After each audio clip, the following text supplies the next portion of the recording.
ხანგრძლივი სისხლის ზღვრის შემდეგ ახლო აღმოსავლეთში ყველა მშვიდობაზე ალაპარაკდა. სიფრთხილით, თუმცა დიდი იმედებით.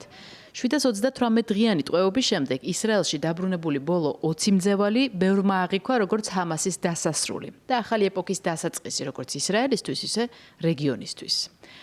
გარესამყაროს მოწყვეტილმა მძევლებმა, რომლებიც ტერორისტულმა დაჯგუფებამ 2 წლის წინ 7 ოქტომბერს გაიტაცა, დღეს საკუთარი თვალით ნახეს თუ როგორ გაერთიანდა ქვეყანა მათ მოლოდინში. სამედიცინო შემოწმების შემდეგ ისინი სახლებს უბრუნდებიან, სადაც მათ გახარებული ოჯახის წევრები 2 წელია ელოდებიან. חיים שלי, אתה אלוף גיבור, כפרה עליך אני.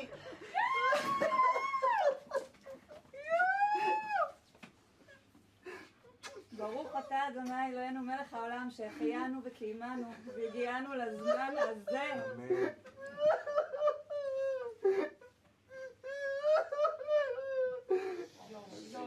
ყველას ასე არ გამართლებია. ისრაელელი ტყვეების ნაწილი მძევლობაში გარდაიცვალა. ამერიკის შეერთებული შტატების პრეზიდენტის დონალდ ტრამპის სამშვიდობო გეგმა მათი ცხედრების დაბრუნებასაც ითვალისწინებს და ჰამასის მხრიდან ამაზე თანხმობაა. სანაცვლოდ კი ისრაელმა 2000-მდე პალესტინელი პატიმარი გაათავისუფლა. მათი მცირე ნაწილი 7 ოქტომბრის ტერაქტში მონაწილეობდა, უფრო დიდი ნაწილი კი ამ სისხლიანი თარიღის შემდეგ დააკავეს. დახვედრა აქაც ემოციური იყო. პალესტინელები საკუთარ მამებს, ქმრებსა და შვილებს იბრუნებენ და იმედოვნებენ, რომ უარესი წარსულს ჩააბარეს.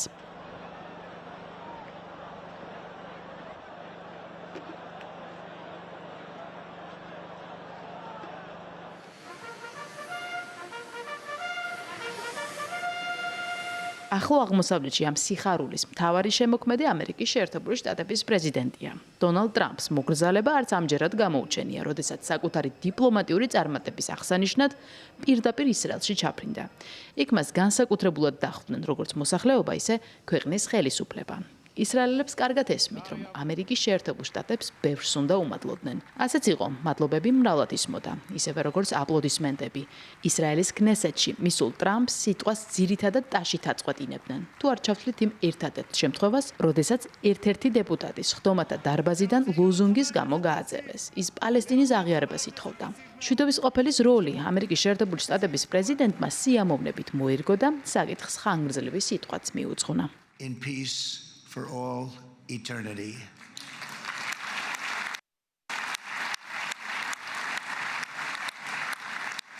This is not ეს ახალი ახლო აღმოსავლეთია. მადლობა მინდა უთხრა უდიდეს პატრიოტს, პრემიერ-მინისტრ ბენიამინ ნეთანიაჰუს.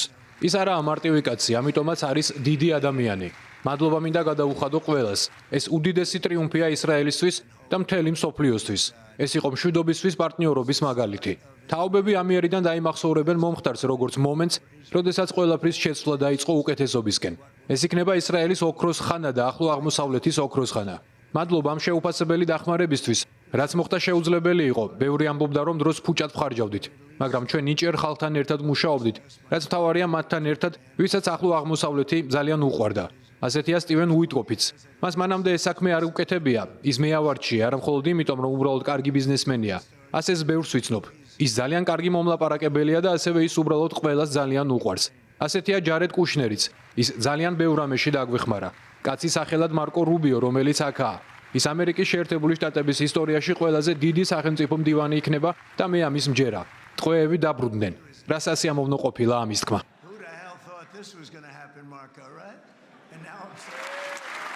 ბევრის თქმა საჭირო არც იყო. ვიდრე დონალდ ტრამპი ტრიბუნას დაიკავებდა ქნესეთში არაერთხელ და არაერთმა გაოსვა ხაზი იმას, რომ მშვიდობის მიღწევაში და ომების დასრულებაში დონალდ ტრამპს გავსი არავინ ჰყავს. მეტიც, მასპინძლების თქმით, არც ამერიკას ყოლია პრეზიდენტად ოდესმე ისრაელის იმაზე დიდი მეგობარი, ვიდრე დონალდ ტრამპია.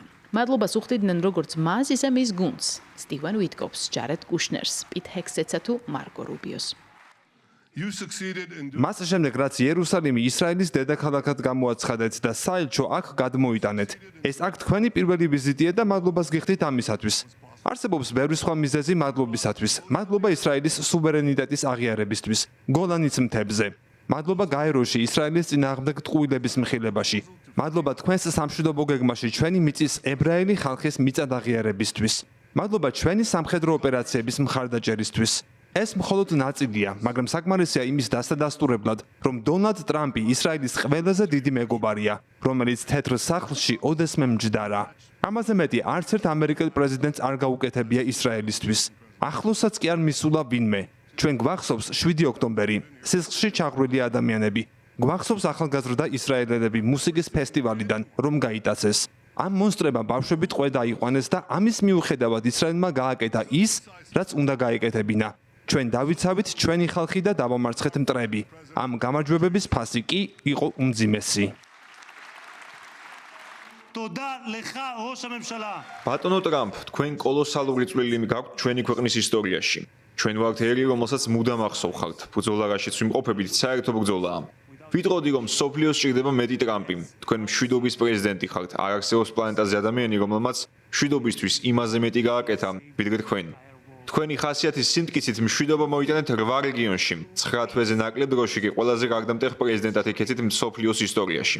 ვინც იხსნის ერთ ადამიანს, ის იხსნის მთელ სამყაროს. თქვენ კი პრეზიდენტო იხსენით ერები. თქვენ დაადასტურეთ, რომ მშვიდობა სიძლიერით მიიღწევა. თქვენ ისე როგორც არავინ იმსახურებთ უდიდეს აღიარებას თქვენი ძალისხმევისთვის.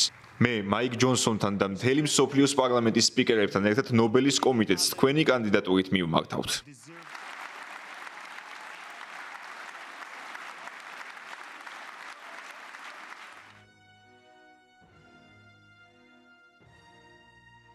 შემდეგი გაჩერება კი უკვე ეგვიპტეა. ადგილი, სადაც ჰამასმა და ისრაელმა დონალდ ტრამპის სამშვიდობო გეგმის პირველი ფაზა. ცეცხლის შეწყვეტა შეათანხმეს და ხელიც მოაწერეს. შარმ-ელ-შეიხში ეგვიპტის ლიდერს 20-მდე ქვეყნის ლიდერი სტუმრობს. სწორედ ამ გეგმაზე საასაუბროთ. ცეცხლი შეწყდა, თუმცა გადასაწყვეტია თუ როგორ განლაგდებიან საერთაშორისო ძალები ღაზის ანკლავში, რათა მშვიდობის ინერცია დაიცვან. ვინ და რა ფორმით ჩაერთვება ღაზის რეაბილიტაციაში? როგორ მოხდება ჰამასის განიარაღება? როგორ შევა ადგილზე ჰუმანიტარული დახმარება, როდის დატოვებენ ისრაელელი სამხედროები ანკლავს სამუდამოდ და როგორ იქცევა ღაზა ეკონომიკურ და საკურორტო ზონად? ეს ყველაფერი კი დონალდ ტრამპის 20 პუნქტიანი გეგმის ნაწილია, რომელზეც კომპლექსურადაა სამუშაო.